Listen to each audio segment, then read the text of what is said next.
అన్న నిర్మల కిషోర్ అన్న గారికి, చక్రాల రగన్న గారికి, ఆశం అన్న గారికి, అందరికి వేదిక మీద ఉన్న అందరికి ఇద్దరు కొంతమంది పేరు తెలివాయి. అన్న సిద్దిపేటలో నిరాహార దీక్ష జరిగినప్పుడు అన్న ప్లీజ్ అన్న ఒక్క నిమిషం నీ గురించే తొందరనే నిరాహార దీక్ష జరిగినప్పుడు అంత బాగా కలిసిపోయిండు. సీనన్న ఒగ్గు కథ కావాలి అక్కడ నిరాహార దీక్ష హరీష్ రావు ఇట్లా అందరు రసమయ్య ఇట్లా అందరు కింద కూర్చున్నారు. అప్పటికి రసమయ్య గాడు అన్నట్టు జీరో కిషోర్ అన్న దగ్గర ఒకటే చిన్న పాట పాడతా ఒగ్గు కథని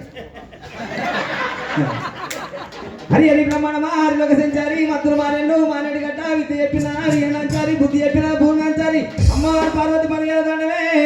ఓ రామ రామ శరణు శరణమాయమ్మారాణి చంబావీరాణి చంబావీరాణి గన్న తల్లి గంగా భవాని దేవి భవాని శరణు శరణమాయమ్మారాణి చంబావీరాణి చంబావీరాని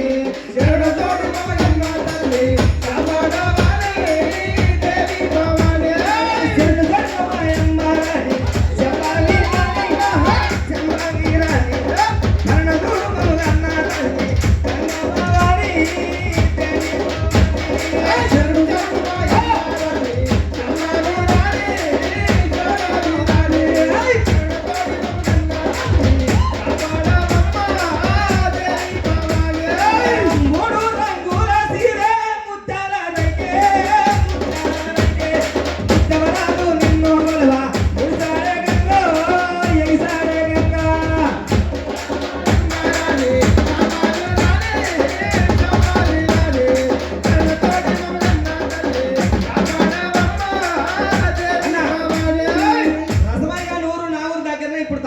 ప్రసాద్ ఊరు కూడా మేము ఇద్దరం దగ్గరనే ఇల్లు పక్క ఇల్లే తమ్ముంది కూడా నాది.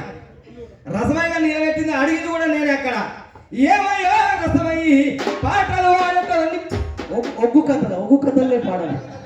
ఒగ్గు కథలే చెప్పు నువ్వు ఏం చెప్పాలనుకుంటున్నావు అది ఒగ్గు కథలే చెప్పు. ఏమయ్యో రసమయ్యి పాటలు పాడటం ట్యూన్ ఉంటుంది కదా ఒగ్గు కథల మళ్ళా ట్యూన్ వాడుతున్నాడు ఓ పిల్లల రసమయ్య వాడు ఓ పిల్ల రసమయ్యి పాటలు వాడటం